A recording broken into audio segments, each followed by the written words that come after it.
Ladies and gentlemen, my name is George something, and I found an interesting comment in the previous video I made.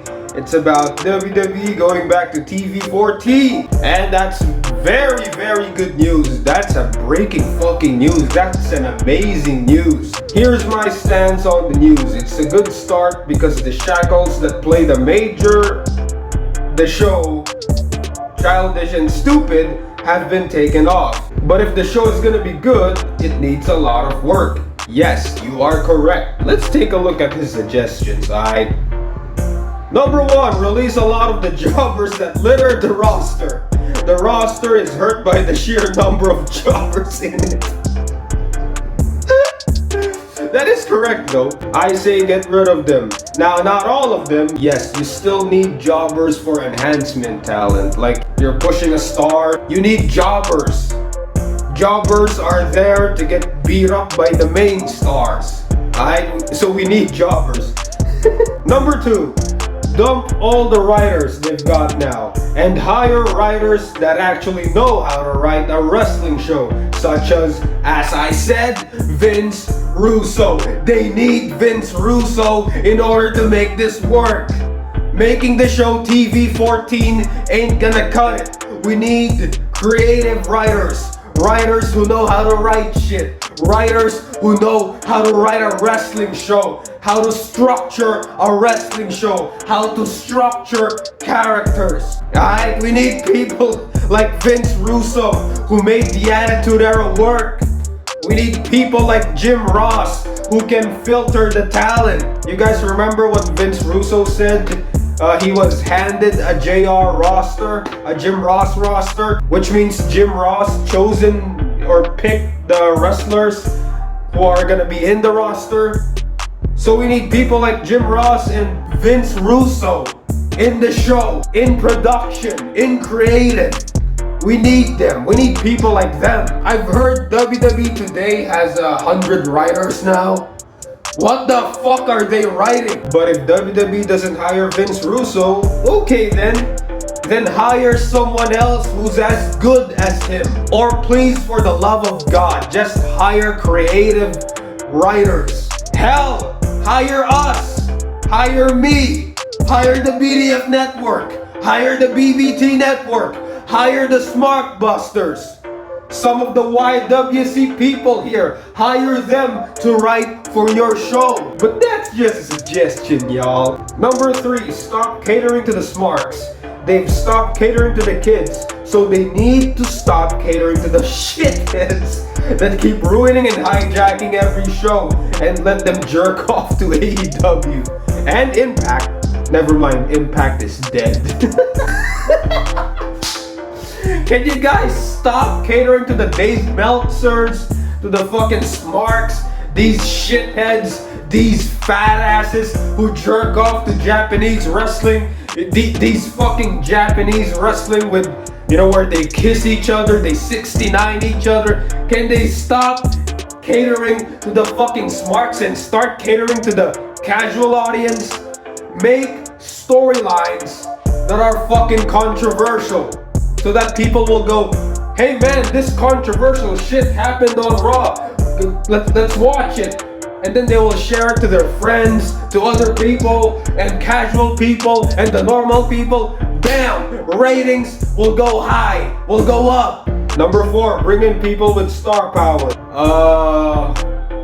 There's no more people with star power. Fuck. The only real star they've got now is Brock. And as badass as he may be, he can't hold the show on his shoulders forever. How old is Brock now? Well, we got Roman Reigns. Roman Reigns is decent. Who else is on the show? Yeah, there's Edge. There's, to an extent, Seth Rollins. Bobby Lashley. Who else is there? I don't fucking know, man. This is a good one. Number 5.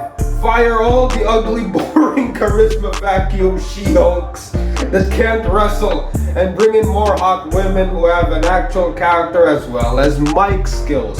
We don't need She-Hulks who who can put on 5-star matches, who can wrestle. We don't need that shit. Yes, we can have a few She-Hulks on the roster, maybe 2 or 3 She-Hulks, but not everyone, so that the hot, talented female wrestler can go over those She-Hulks. I don't want to see women wrestlers with broad-ass shoulders who can wrestle. Yes, they can wrestle a bit. That's all they have. They have a clip dick. We don't need She-Hulks. We need hot women. And they have the rating to do it. They're TV-14 now. So what should they do? Hire hot women with hot bodies, beautiful faces, ass, tits, and let them have bra and panties matches. You guys remember bra and panties matches? Imagine you're watching a 2-hour Raw. You're watching big sweaty men in their underwear wrestling and rolling around and doing submission moves. It's kind of gay, but that's wrestling. We need eye candies to keep us sane. We need hot women who can roll around and have sexy segments, topless women, bra and panties matches. That's what we need. That's what women's wrestling is all about. Number 6, Raw needs to be 2 hours long. They can't fill up a nice fluent show in 3 hours. Yes, that's correct. But they can fill it nicely in 2 hours. Yes, I agree.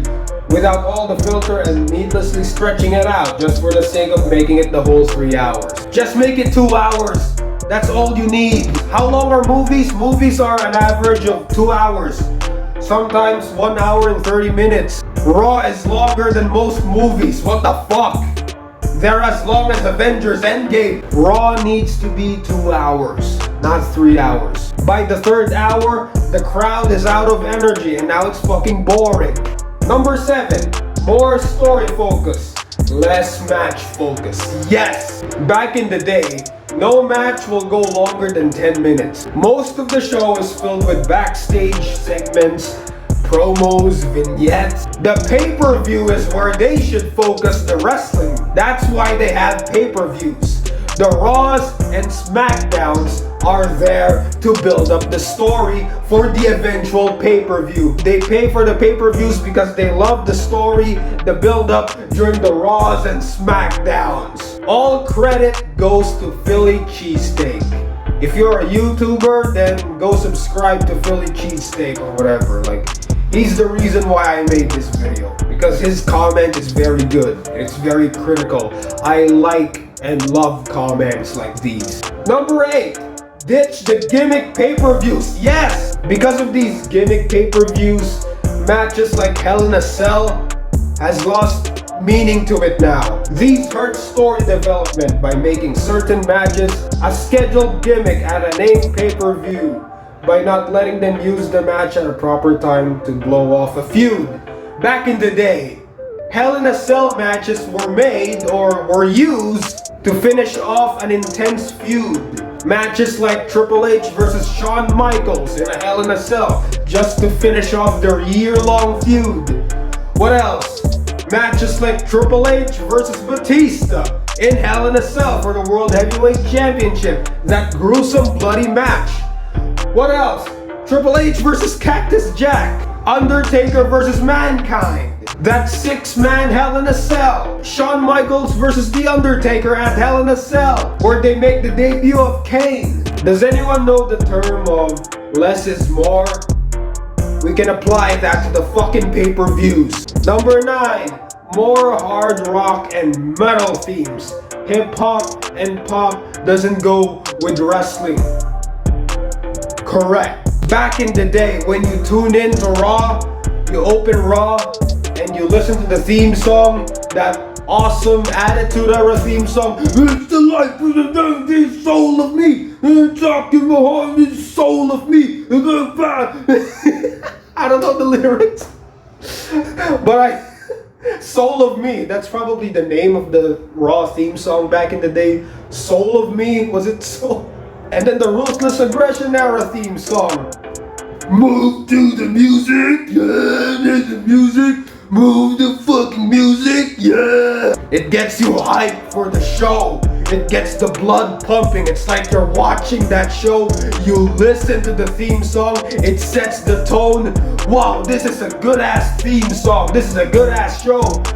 Badass theme song. This is probably a badass show. I wanna watch it.